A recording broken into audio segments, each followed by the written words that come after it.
Suheldev Bharatiya Samaj party के राष्ट्रीय अध्यक्ष ओम प्रकाश राजभर का आज जनपद मैनपुरी पहुंचे हैं, जहां उन्होंने कस्बा करहल के एक मैरिज होम में सुभाषपा कार्यकर्ताओं की जनसभा को संबोधित किया है।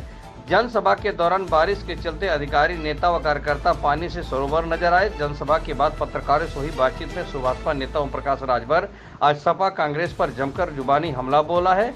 पुलिस क्षेत्राधिकारी संतोष कुमार सिंह, थाना प्रभारी निरीक्षक ललित भाटी, चौकी प्रभारी हरेंद्र सिंह आदि ने पुलिस बल के साथ जनसभा स्थल पर सुरक्षा व्यवस्था में जुटे नजर आए। सुभाषपा नेता ओम प्रकाश राजभर ने क्या कुछ कहा, आइए सुनाते हैं उनकी जुबानी।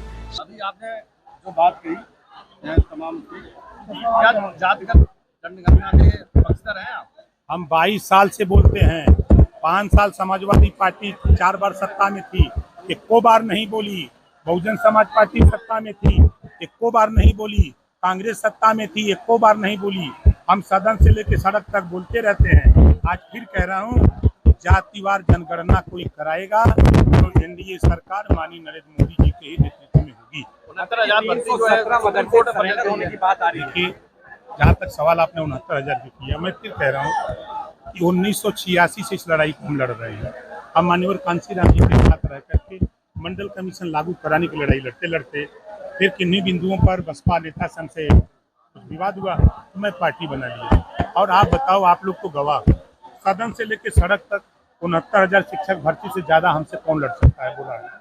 और मैं अभी हमारे यहाँ आवास पे बच्चे गए थे अभ्यर्थी, मैं उनसे कहा कि चलो मुख्यमंत्री से, मैं उन्हीं के सामने चीफ सेक्रेटरी से मनोज जी से बात की। वो दिल्ली जा रहे थे, उन्होंने कहा कि शाम को आता हूँ तो मुख्यमंत्री से बात करके आपको बताता हूँ।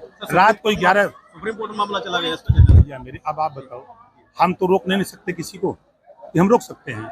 हमारी कोशिश देखो, हम सहयोगी दल हैं। हमारे पास जितनी क्षमता है पूरी क्षमता से हमने मुख्यमंत्री से चर्चा किया। जब नियुक्ति पत्र वितरण हो रहा था उस समय भी चर्चा किया, 8 तारीख को भी चर्चा किया, 9 तारीख को टाइम भी लिया। मनोज जी ने कहा तो मनोज जी के कथनानुसार मैंने गोरखपुर में कहा कि आप वहाँ मिल लीजिए मुख्यमंत्री से। उन्होंने कहा कि लेके आओ, हम नहीं आ सकते क्योंकि मेरा कार्यक्रम मिर्जापुर में है। मैं मिर्जापुर में था, तो मेरी सिंपैथी, मैं 69,000 शिक्षक भर्ती के जो अभ्यर्थी है मैं उनके साथ हूँ। मैं फिर कह रहा हूँ, करने की बात आ रही है।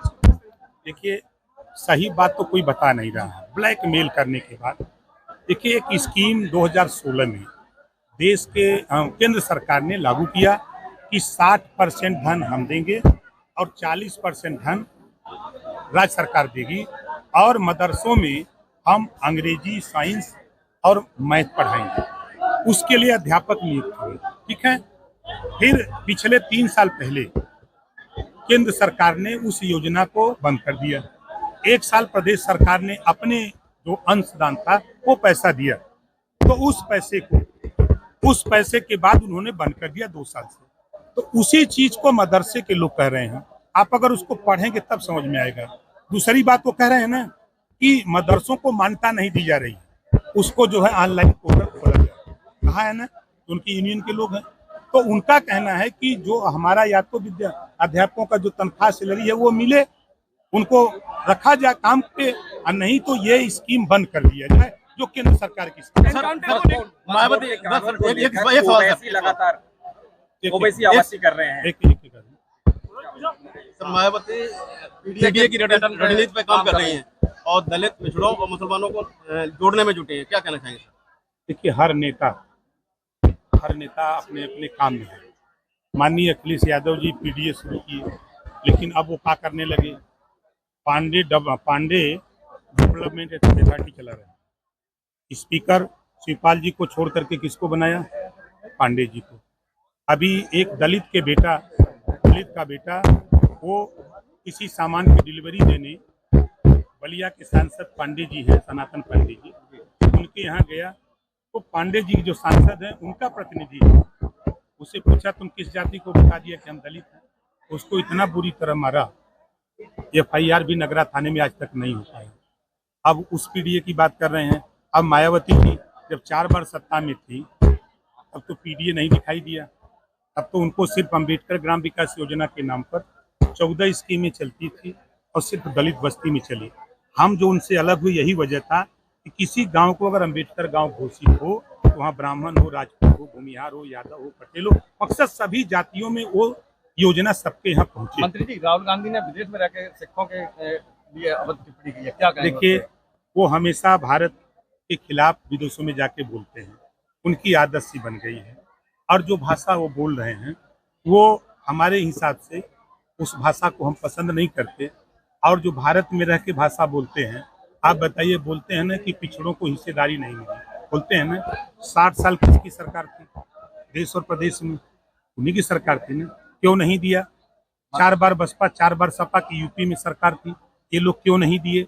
आज हम लोग थोड़ा सा गुनगुनाने लगे हैं कि भाई आज जो बच्चे 69,000 वाले परेशान हैं, ये क्यों परेशान है? हम तो फिर कह रहा हूँ कि देखिए, नेता नहीं चाहता है। आरक्षण के मुद्दे पे मायावती ने भी कांग्रेस पे निशाना साधा है। वो सही कह रही है, मायावती जी सही कह रही हैं। तो मायावती जी, अखिलेश जी, राहुल जी, ये लोग टाइम ले लें योगी बाबा से और मोदी बाबा से, बताओ टाइम मिलेगा कि नहीं मिलेगा? तीनों लोग जा करके बैठ करके चाय पिए, पकौड़ी काटें और वहाँ ये चर्चा करें कि ये जो आरक्षण घोटाले जो सामने आए हैं, हाई कोर्ट के फैसले हो, चाहे असिस्टेंट प्रोफेसर की नियुक्ति के मामले हो, इन सब चीजों पर जो टेबल पर बैठ करके आमने सामने बात होगी, ये कर सकते हैं। लेकिन अगर ये कर देंगे तो मामला फिर चिल्लाने के लिए क्या रह जाएगा? आप मंत्री भी हैं, उसी विभाग के वक्फ बोर्ड को लेकर आप क्या रहे हैं? क्या हम सोचते हैं? देखिए, मैं आपको बता दूं, देखिए, देखिए नंबर वक्फ पे बोर्ड वक्फ बोर्ड की बात करते हैं। वक्फ बोर्ड में जो कमियां हैं, आप जानकारी करिए।